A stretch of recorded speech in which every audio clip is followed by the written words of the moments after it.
36장과 37장은 엘리후의 세 번째 연설입니다. 특별히 고난을 주시는 하나님에 대해서 말씀하고 있는 내용이라고 하겠습니다. 1절의 말씀이죠. 엘리후가 말을 이어 이르되 나를 잠깐 용납하라. 내가 그대에게 보이리니 이는 내가 하나님을 위하여 아직도 할 말이 있음이라. 엘리후는 계속해서 욥에게 자신이 아직도 할 말이 있다고 강조합니다. 내가 먼 데서 지식을 얻고 나를 지으신 이에게 의를 돌려보내리라. 결국 자신은 하나님의 영광을 위하여 이렇게 말한다고 얘기합니다.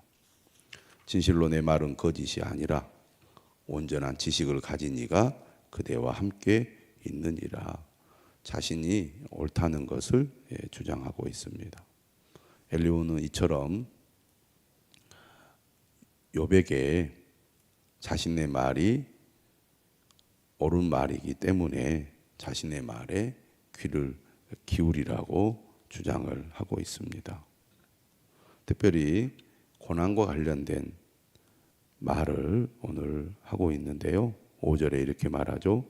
하나님은 능하시나 아무도 멸시하지 아니하시며 그의 지혜가 무궁하사 악인을 살려두지 아니하시며.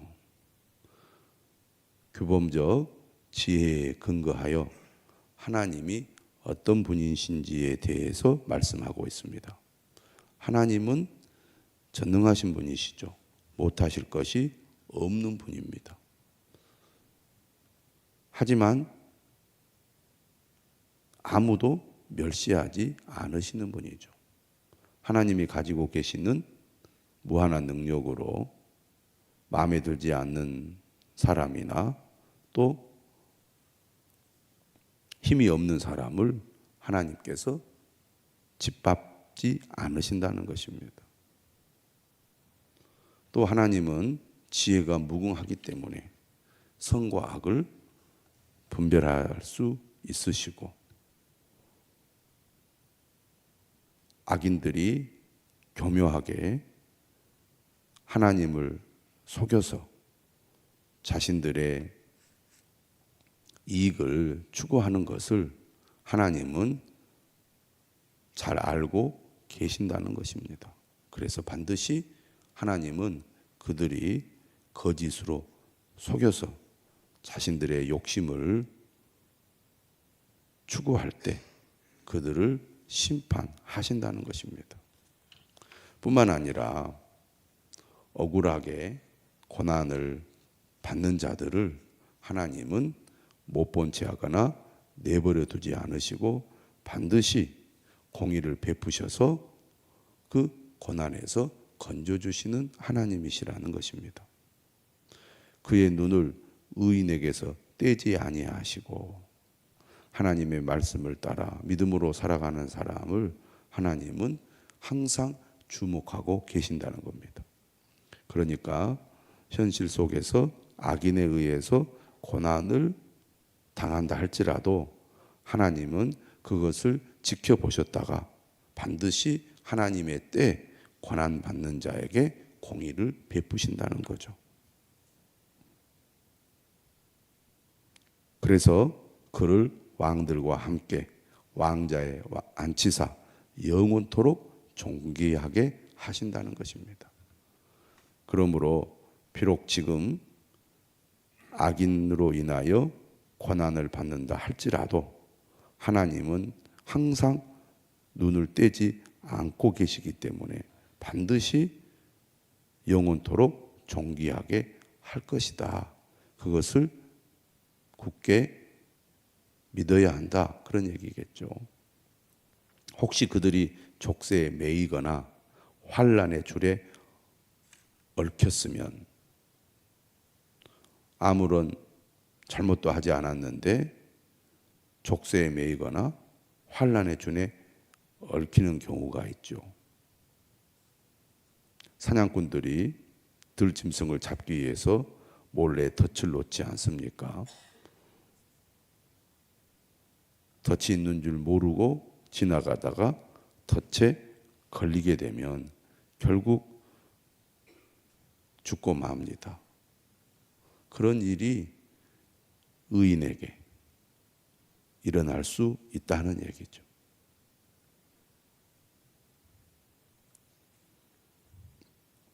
그들의 소행과 악행과 자신들의 교만한 행위를 알게 하시고 그들의 귀를 열어 교훈을 듣게 하시며 명하여 죄악에서 돌이키게 하시나니. 9절에 그들은 악인을 가리키는 내용입니다. 악인들이 악행과 교만한 행위를 할 때 하나님께서는 어떻게 하신다고 말합니까? 그들의 귀를 열어 교훈을 듣게 하신다고 말씀하고 있습니다. 그래서 죄악에서 돌이키게 하신다는 거죠.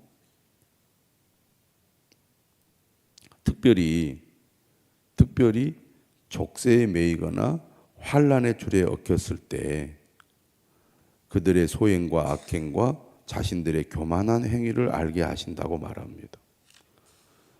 고난이 자신들의 잘못을 돌아보게 한다는 말이겠죠.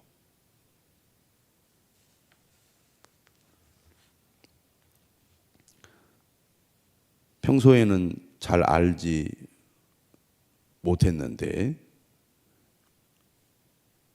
고난을 통하여 자신을 더 깊이 돌아보게 되고 자신의 악행과 교만한 행위를 알게 된다는 것입니다. 그래서 고난이 결국은 죄악에서 돌이키게 하는 효과가 있다는 얘기입니다. 그것을 깨달아서 고난을 통하여 자신을 돌아보게 되고 회개하게 됨으로써 하나님의 말씀에 순종하게 되면 어떻게 된다고 말합니까? 11절 형통한 날을 보내며 즐거운 해를 지낼 것이요.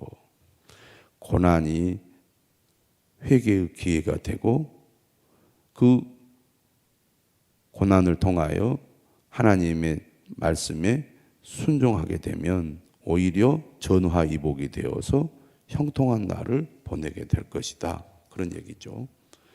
하지만 반대로 12절 만일 그들이 순종하지 아니하면 칼에 망하며 지식 없이 죽을 것이라. 고난 가운데서도 자신의 잘못을 깨닫지 못하거나 자신의 잘못과 교만을 알면서도 끝까지 그것을 인정하지 않고 하나님께 순종하지 않으면 죽게 된다는 얘기죠. 그런 의미에서 고난은 훈육의 효과가 있다는 얘기입니다.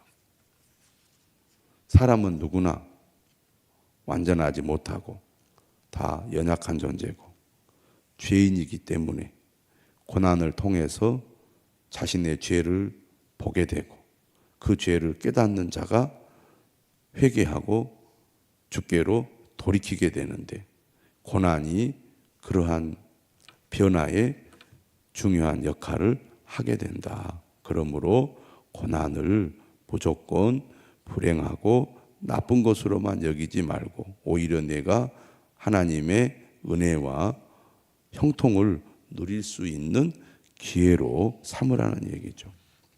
그런데 13절에 마음이 경건하지 아니한 자가 나옵니다. 고난 가운데서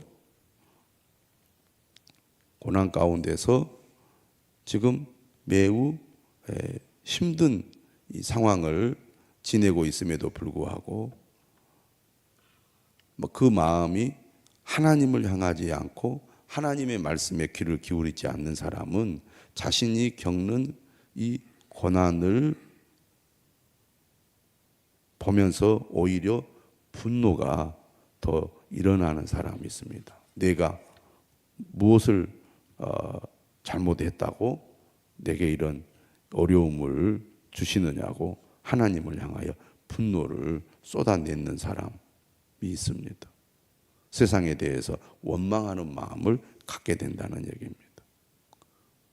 하나님이 그를 변화시키고 새롭게 하기 위하여 고난을 허용함에도 불구하고 하나님께 도움을 구하지 않는 사람이 마음이 경건하지 않는 사람이죠. 오히려 하나님을 향하여 분노만 더 쌓이게 됩니다. 고난을 통해서 자신을 돌아보고 고난을 통해서 자신이 변화가 되면 하나님과의 관계도 회복이 되고 삶도 달라질 텐데 끝내 하나님을 향하여 마음을 열지 않고 오히려 세상을 원망하고 하나님께 도움을 구하지 않게 되면 결과는 어떻게 된다고 말합니까? 14절 그들의 몸은 젊어서 죽으며 그들의 생명은 남창과 함께 있도다. 오히려 스트레스를 받고 더 몸에 질병이 생겨서 죽게 되거나 아니면 오히려 삶이 엉망진창이 되고 만다는 얘기죠. 망가지고 만다는 것입니다. 자신을 학대하는 행위를 하게 된다는 얘기죠. 고난에 대한 태도가 어떠냐에 따라서 그 결과가 달라진다는 얘기입니다. 결과적으로 하나님은 어떤 분이신가? 15절에 말합니다. 하나님은 곤고한 자를 그 곤고해서 구원하시며 하나님은 고난받는 자를 내버려 두지 않고 반드시 그 곤고해서 구원해 주시는 분이시고 또 학대 당할 즈음에 그의 귀를 여시나니 학대를 당하는 그 상황에서 마음의 귀가 열려서 하나님의 음성을 듣고 하나님의 뜻을 깨닫게 하신다는 얘기입니다. 그러므로 하나님이 그대를 환난에서 이끌어내사 좁지 않고 넉넉한 곳으로 옮기려 하셨은즉 무릇 그대의 상에는 기름진 것이 놓이리라. 그러니까 지금 욥이 고난 가운데서 탄식하면서 하나님 앞에 부르짖잖아요. 그런데 오늘 여기까지 내용을 보면 엘리후는 어떤 말을 하고 있습니까? 고난에 대해서 긍정적인 의미를 말하고 있습니다. 고난이 절대로 헛되지 않고 고난이 오히려 내가 변화되고 새로워질 수 있는 좋은 기회가 된다. 그리고 때가 되면 반드시 고난에서 하나님이 건져주신다. 이것은 욥을 향하고 있는 말입니다. 욥도 마찬가지다 그런 얘기입니다. 무릇 그대의 상에는 기름진 것이 놓이리라. 지금 견딜 수 없는 고난 가운데 있지만 하나님께서 반드시 그 고난에서 건져주실 거다. 그리고 좋아질 거다 그런 얘기입니다. 여기까지는 엘리후가 욥을 향하여 좋은 권면의 말을 하고 있다고 볼 수 있습니다. 그런데 이제 그 다음에 이렇게 얘기하죠. 17절에 이제는 악인의 받을 벌이 그대에게 가득하였고 심판과 정의가 그대를 잡았나니. 지금 욥이 겪는 고난은 악인이 받을 벌이고 심판과 정의에 의해서 욥이 이렇게 고난을 겪고 있다고 얘기를 합니다. 그러니까 새 친구들이나 엘리후나 똑같이 욥이 겪는 고난은 죄의 결과다라고 여기서 또 단정을 짓고 욥의 잘못을 지적하고 있는 것이죠. 그러면서 뭐라고 말하느냐 하면 그대는 분노하지 않도록 조심하며 그랬습니다. 그러니까 욥이 지금 고통 가운데서 탄식을 하는 것을 어떻게 이해하고 있냐면 하나님을 향하여 분노하는 것으로 받아들이고 있는 겁니다. 그러니 너 분노하지 않도록, 고난이 이런 유익이 있고 이 고난의 끝에 반드시 하나님의 도우심과 회복이 있으니 고난 가운데서 결코 분노하지 않도록 조심해라. 고난 가운데서 결코 잘못된 길, 그릇된 길로 가지 않도록 해라는 겁니다. 맞는 말이죠, 이 말도. 고난의 의미를 잘 알아서 고난 가운데서 죄를 짓거나 넘어지지 않도록 하라는 것입니다. 하나님의 선하신 뜻이 있다고 믿으면 분노하지 않을 수 있습니다. 하나님의 선하신 뜻이 있다는 것을 모르기 때문에 분노가 일어나는 거죠.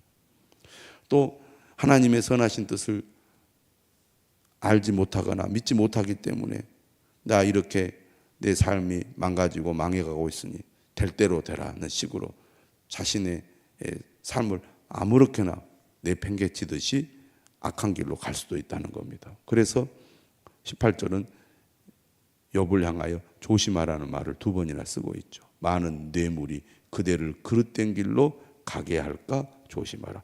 어려움을 겪을 때 죄의 유혹을 받아서 죄의 길로 들어서기가 쉽다는 얘기입니다. 그러니 반드시 고난에는 하나님의 뜻이 있고 고난의 끝에 하나님의 회복이 있으니 고난의 때 죄를 짓지 않도록 조심하라, 그런 얘기죠. 그대의 부르짖음이나 그대의 능력이 어찌 능히 그대가 곤고한 가운데서 그대를 유익하게 하겠느냐. 지금 엘리후는 욥이 이해할 수 없는 고난 가운데서 부르짖어 탄식하는 것을 긍정적으로 보지 않고 있습니다. 그가 겪는 고난이 얼마나 크고 또 그의 그 답답함이 얼마나 깊은지를 헤아리지 못하는 거죠. 오히려 욥의 그런 탄식과 부르짖음을 불의한 것으로, 악한 것으로 보고 있다는 것입니다.